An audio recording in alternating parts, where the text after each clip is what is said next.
What is up and welcome back. Today we're going to be talking through how I actually grew a set of legs from not having legs, as you can see in that photo.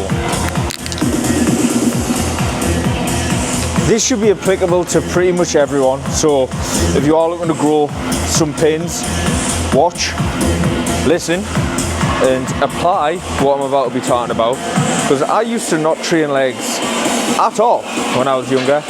I was one of the upper body crew, and believe it or not, one of the most important things to do to grow legs is to fucking train them.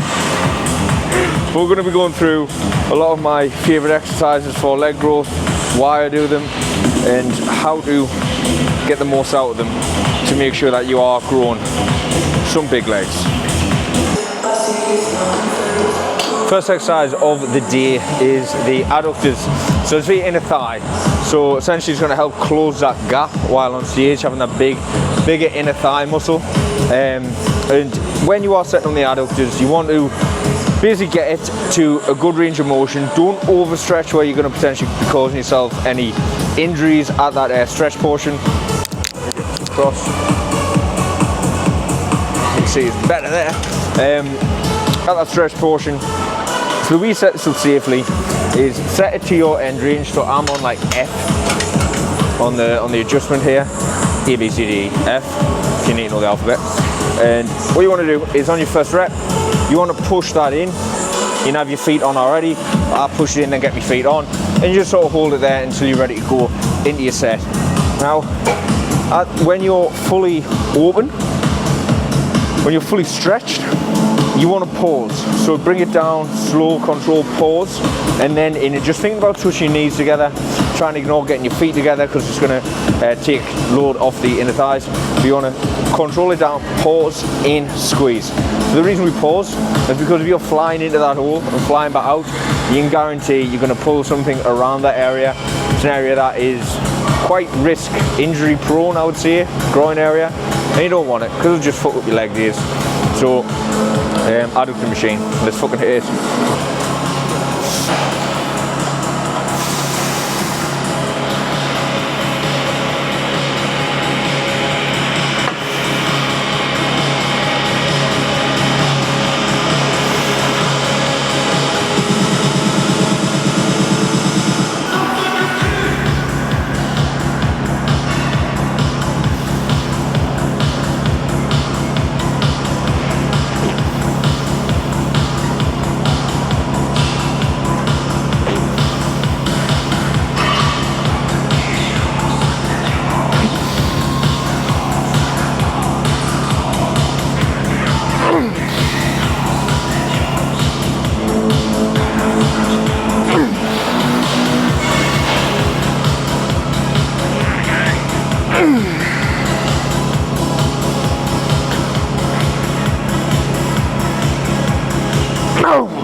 And if you hit them well, you feel like you want fucking, like somebody saw him after, like a cowboy, just getting off a horse.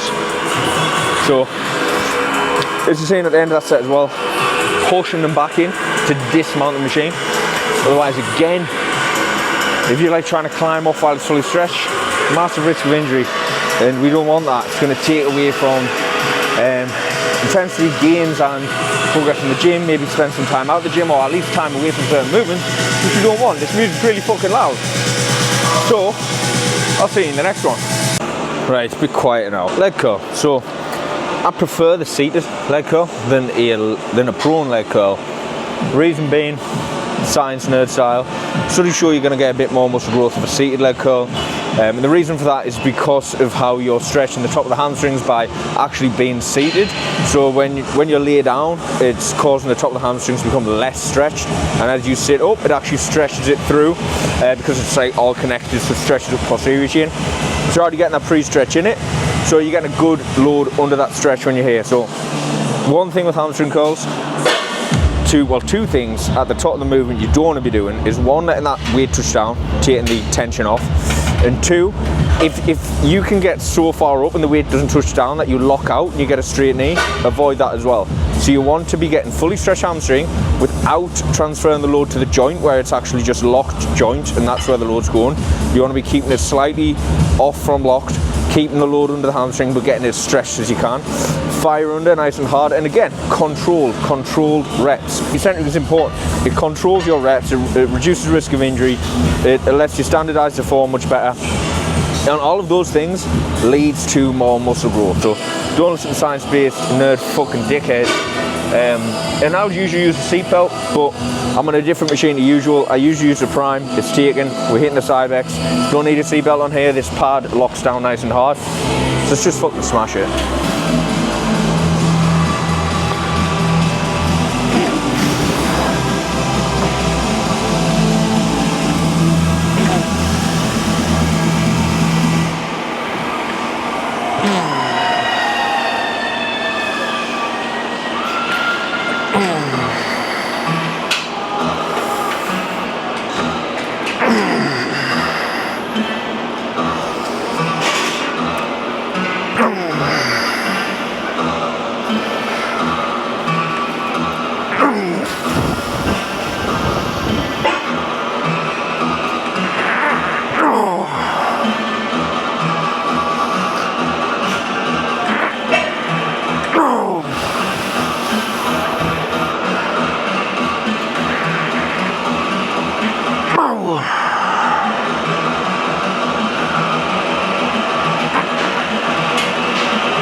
Another couple of things of note here is making sure that your joints are lined up before locking the pad down.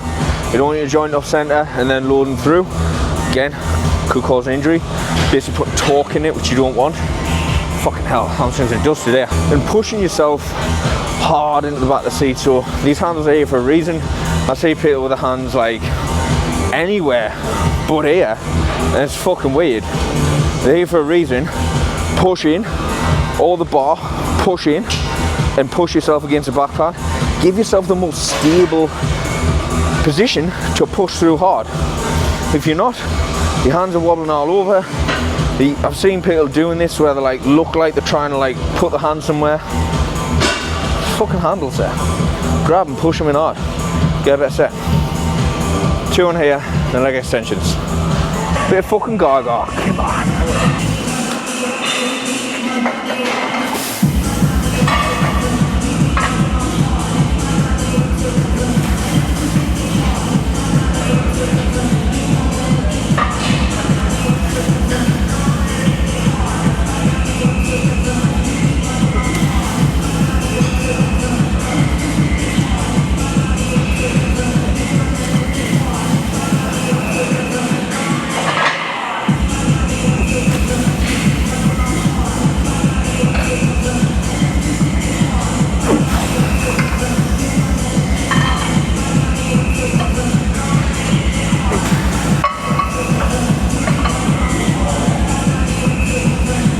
No!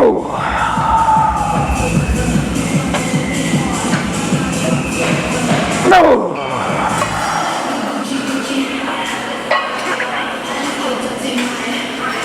No!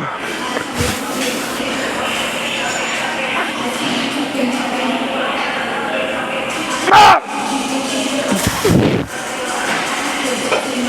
Boom! Shaky pissy dog leg after it's a fucking one like. Right, so leg press is actually one of my favourite quad movements. Leg press, leg extension. We just done leg extension, about to do leg press.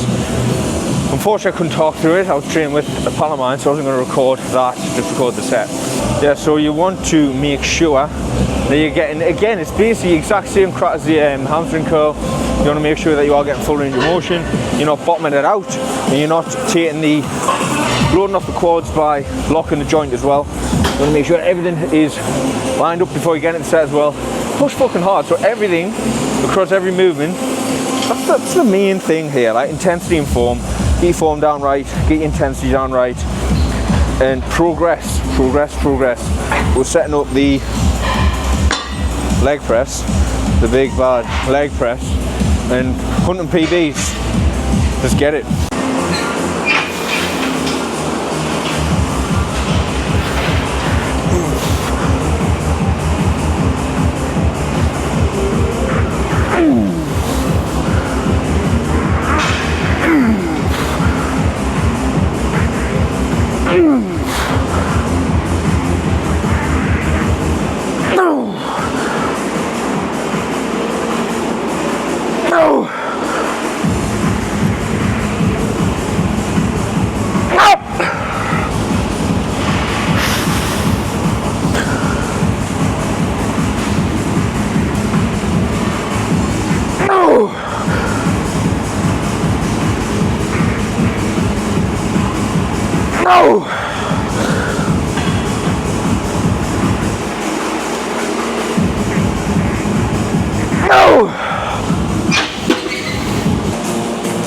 Good set, a bit up on the weight, 5 kilo side, good set, max reps.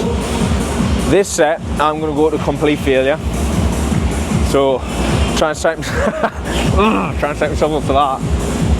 Fucking naughty going to failure on this, because your knees end up like down your fucking throat. So leg press, range of motion, brace hard, pull yourself in hard, control it down, and yeah, hard out the hole. Try not to lock out at the top, and there's extra pain points there. Sit, set, set.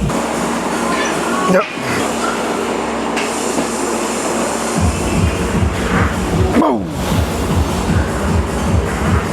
Boom. Boom. Boom. Boom.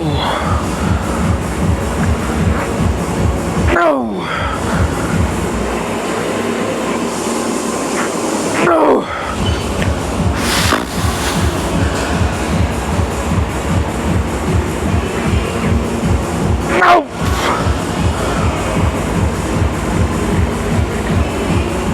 No! No!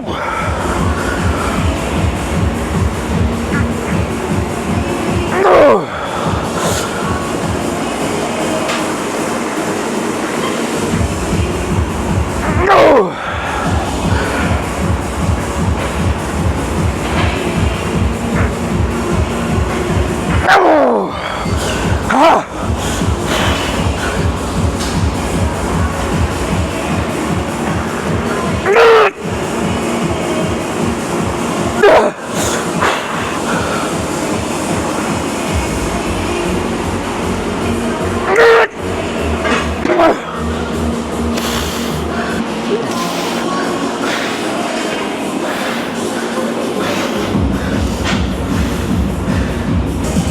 So,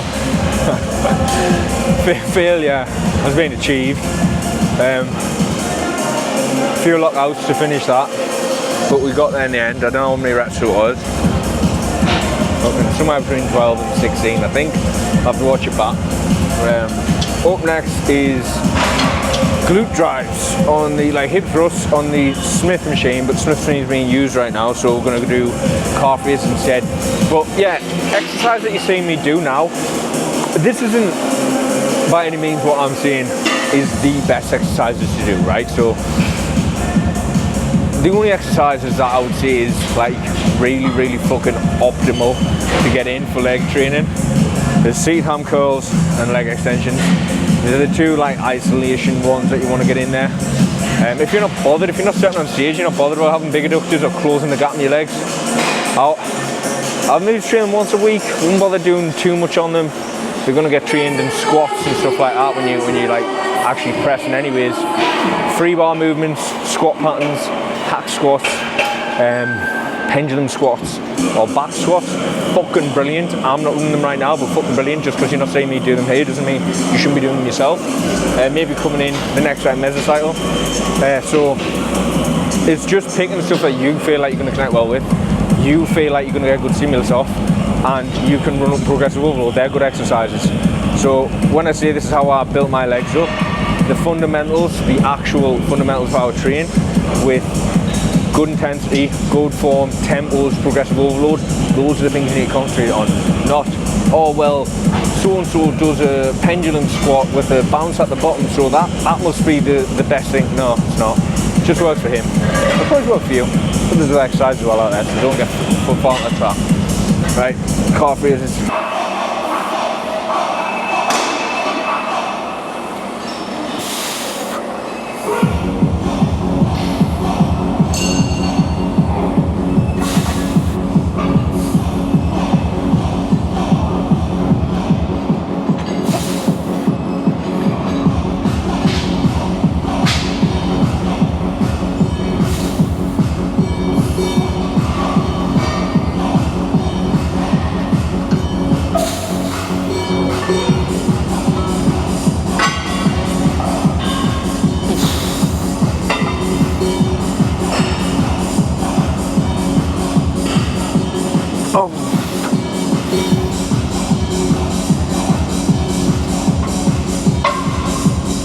No.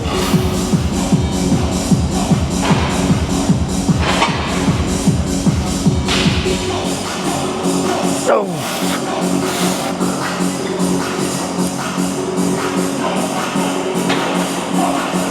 Oh, fuck off. My calf raises are boring, so I didn't really show much of it. But now we're on to the big old butt builder.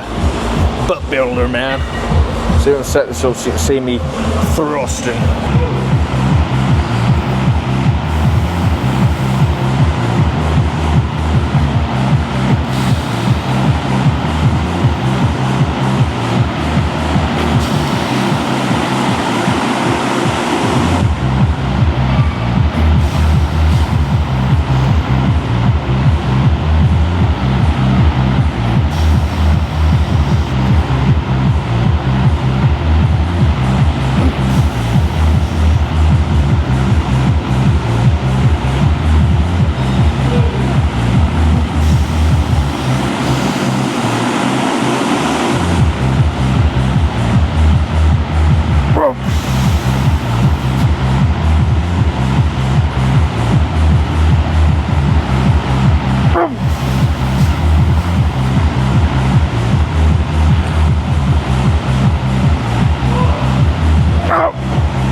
Fucking fried. That was an egg frying in a pan. Fucking hell. These are absolutely senders. CNS fractured. It's time to finish this attack on tight ass with some Bulgarian split squats. Glute bias. So to bias the glute on these, you want to lean forward slightly, just hinge at the hips. So rather than like here, where you're like behind the knee, where you're coming down in there, you want to hinge forward, and then when you're coming down, you want to feel like you're sort of coming into it, stretch that glute right out, and then fire them forward each rep. And that's going to really help bias the gluteals. I want to turn these gluteus minimuses and the gluteus maximuses. Fucking unsubscribe off the bat of that. That was terrible. But don't, please don't. I want to hit 1200 soon, and I'm on what, 1140 something. The internet's fucked in here. I don't know what's went wrong. Airplane mode, mobile data. Turn the fucking Wi-Fi off because it's trying to connect the shit. Oh.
My ass is fucked.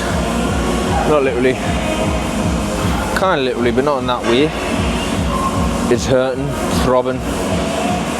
Can't see anything. That doesn't sound promiscuous of some way.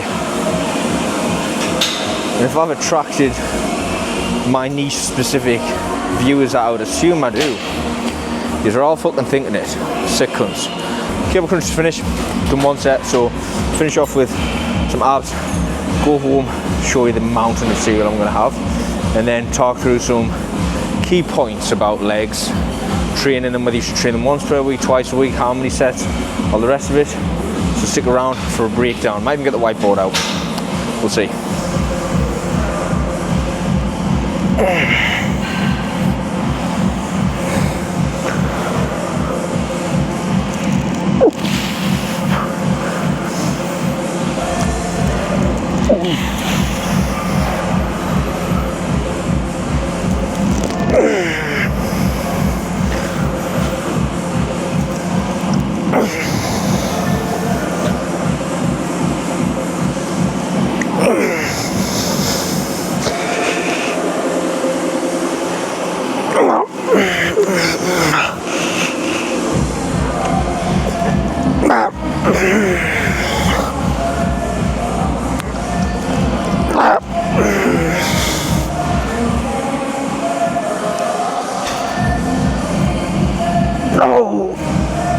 I've been so generously gifted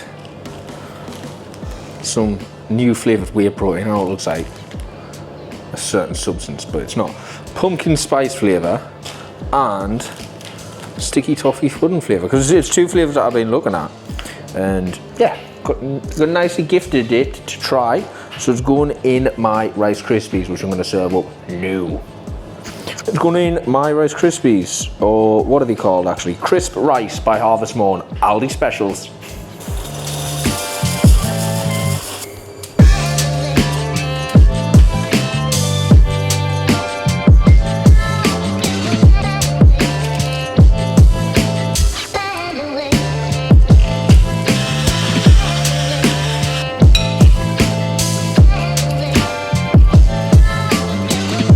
So legs, key considerations we want to think about when training legs. Got the whiteboard out because, you know, I'm a fucking nerd at heart. But so quads, what we want to think about when training quads is knee flexion, right? So what this means is when you're doing squat patterns, when you're doing other exercises that train the quads, sort of leg extension, Bulgarian split squats, anything else like that, we want maximum knee flexion to get the most range of motion out of the quads. So what we want is the knees ending. So let's just say this is a leg press and this is where the press is. So awesome. So when we finish this, when the pad's coming down, what we actually want is it to go from obviously full extension here to here. So maximum knee flexion, meaning this angle closes as much as possible, and then obviously pushing back out. Now on leg extensions, what I like to do is to actually set the seat pad back. So let's say this is the seat for the leg extension, you're in it, and there's your legs coming up here and down there. So what I like to do is actually set that seat pad back. So if we set this back to like here, what we're going to end up doing is having a position where we're actually like this. We're now opening up and stretching more here in this lengthened position. Even though the knee angle is the same, we'll open it up at the hips, so then we can get the rectus femoris stretched right out, which crosses at the hip. And then when we come up, contraction again, it's the only one that does cross at the hip. So inner leg extension, we can get that by leaning back and stretching up and opening that quad muscle up, so we can get a lot of tension in that stretched portion and more muscle growth. Hamstrings. So with hamstrings, leg curls, you might think seated or prone. I prefer seated, and I'll explain to you why. So on a prone hamstring curl, it's normally something like this, where you are down, your thighs on the pad, and then obviously you're sort of curling up around this sort of arc. So when you're out, you stretch there. But on your seated, you are more positioned like this, which then, so this is the seat, and this is where your legs are at. So then when you are coming in and out, this portion of your back, when you're seated upright like this is actually stretching out from here. So you're causing a pre-stretch in it, which then gives a more advantageous setup for muscle growth, because you're already putting a pre-stretch in that, and then obviously you come in nice and hard and control it out to get a good stretch. You can't get that on that, unless there's a specific one that I am unaware of, where it's actually like this, which would be pretty fucking cool, but I haven't been on one. The most I see is a very slight angle or flat. So yeah, seated over prone is what I would say. Calves. So with calf raises, studies have shown that standing calf raises will actually get better growth than seated calf raises. And again, it's most likely due to that stretch. So when you're up, you stood up, you're already pre-stretching the calf. As soon as you start to bend that knee angle down, the calf starts to be less stretched, and then you get less of a muscle growth stimulus in that set. So what you want to concentrate on is making sure that when you're coming down, this is going to be stretched right out under tension. Here you want to pause for around 2 seconds. Take the spring out of the tendon. So if you're going in and out, there's a big long tendons that run up your calves, like behind them, and you're just going to be springing out using that. You don't want to use that. You want to take that spring out. So you come down, you pause under tension, and then fire it back up. And again with calves, get those end of set partial reps. So this part of the rep here, from here to potentially like here, and not this like major contracted part. So again, studies are showing that that is going to be giving the most amount of muscle stimulus, muscle growth stimulus out of it. So this part, so if you can get a few partial reps at the end there, you're still getting a massive bang for your buck, even if you're not getting to that fully contracted range. I hope my drawings are making sense, and they're not looking like an absolute fucking dickhead's drawing.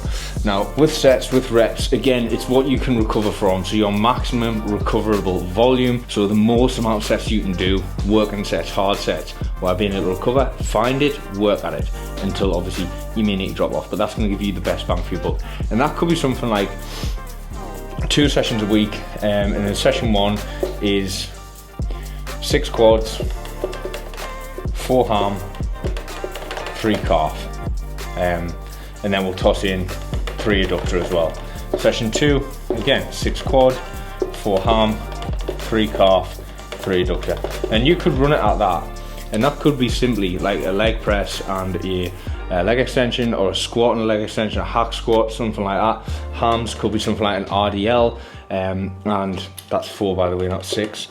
An RDL and some leg curls, calves again, standing calf raises, and adductor machine as well. So could look something like that. Obviously, if you want to glute bias, then you're going to have to drop some volume out of something like this. So you'd either want to be dropping it down to something like, you do 6, and then you could put in 3 quads on this day, and then add in 3 glutes as well. So the overall volume's the same, but then you're hitting glutes more targeted as well, if you want to be targeting glutes on those days. So there's a couple of ways to set it up if you want to do 2 sessions. Obviously, if you want to do 1 session, I wouldn't be pushing it too far in that session, because you're just not going to be getting the like sort of response that you may expect to, like, if you've done all of that in 1 session, you wouldn't get the same as if you spread it across 2 sessions, because every single set after the first one is going to give more diminishing returns. So the further into out you go, where you're doing 10, 11, 12 sets on the same muscle group, you're better off just cutting it. Like, right, I've done 6, 7, cutting it, and that's it. But yeah, leg training, that's my advice on it. Any questions, drop them in the comments. If you have enjoyed this, like, subscribe, and that's Coach Kelly out.